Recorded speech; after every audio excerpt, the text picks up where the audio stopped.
Hello, ഇന്നൊരു chicken ബിരിയാണീൻ്റെ recipe ആയാലോ. Chicken പൊരിച്ചിട്ടാണ് കേട്ടോ ഈ ബിരിയാണി വെക്കണത്. അതിന് വേണ്ടിയിട്ട് ഇതാ കുറച്ച് ചിക്കൻ കഴുകി വൃത്തിയാക്കി വെച്ചിട്ടുണ്ട്. അതിലേക്ക് മുളകും പൊടി, മഞ്ഞൾപ്പൊടി, ഉപ്പ്, ഗരം മസാല, ഇഞ്ചി വെളുത്തുള്ളി പേസ്റ്റ് ഇട്ടിട്ട് നന്നായിട്ട് മിക്സ് ചെയ്തിട്ട് കുറച്ച് നേരം റെസ്റ്റ് ചെയ്യാൻ വേണ്ടി വെക്കണം. ഇനി ഇതാ ചൂടായ ഓയിലിട്ട് ഈ ചിക്കനൊക്കെ ഒന്ന് നന്നായിട്ട് ഫ്രൈ ചെയ്തെടുക്കുക. ഇനി ഇതാ ഒരു പാത്രം വെച്ചിട്ടുണ്ട്. അതിലേക്ക് കുറച്ച് വെളിച്ചെണ്ണ ഒഴിച്ചിട്ട് കുറച്ച് സവാള ഇട്ടിട്ടൊന്ന് ഫ്രൈ ആക്കി എടുക്കുക, ഡെക്കറേഷൻ ചെയ്യാൻ വേണ്ടിയിട്ടാണ്. ഇനി അതേ പാത്രത്തിലേക്ക് തന്നെ കുറച്ച് വെളിച്ചെണ്ണ ഒഴിച്ചിട്ട് കുറച്ച് സവാളയും പച്ചമുളക്, ഇഞ്ചി വെളുത്തുള്ളി പേസ്റ്റ്, ഉപ്പും കൂടിയിട്ട് നന്നായിട്ട് വഴറ്റിയെടുക്കുക. അതിലേക്ക് ഇതാ കുറച്ച് തക്കാളിയും മല്ലിയിലയും ഗരം മസാല ഉപ്പും കൂടി ചേർത്ത് നന്നായിട്ടൊന്ന് മിക്സ് ചെയ്തിട്ട് വഴറ്റിയെടുക്കുക. എന്നിട്ട് ഇതാ കുറച്ച് മഞ്ഞൾപ്പൊടിയും കൂടി ഇട്ട് കൊടുക്കണേ. എന്നിട്ട് ഈ പൊരിച്ച് വെച്ച ചിക്കൻ നമുക്ക് അതിലേക്ക് ഇട്ടിട്ട് നന്നായിട്ടൊന്ന് മിക്സ് ചെയ്യാം.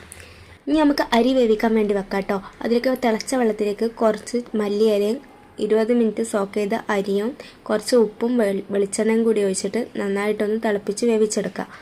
ഇനി ഇതാ ചോറ് വെന്ത് കഴിഞ്ഞാൽ ഈ ചിക്കൻ്റെ മേലെ നമുക്ക് കുറച്ച് ചോറ് ഇട്ടിട്ട് കുറച്ച് ഫ്രൈ ചെയ്ത ഉള്ളിയും മല്ലിയിലയും കൂടി ഇട്ടിട്ട് പിന്നെയും ചോറിടുക. അങ്ങനെ ലെയറാക്കിയിട്ടതിന് ശേഷം നമുക്ക് ദം ചെയ്യാൻ വെക്കാം.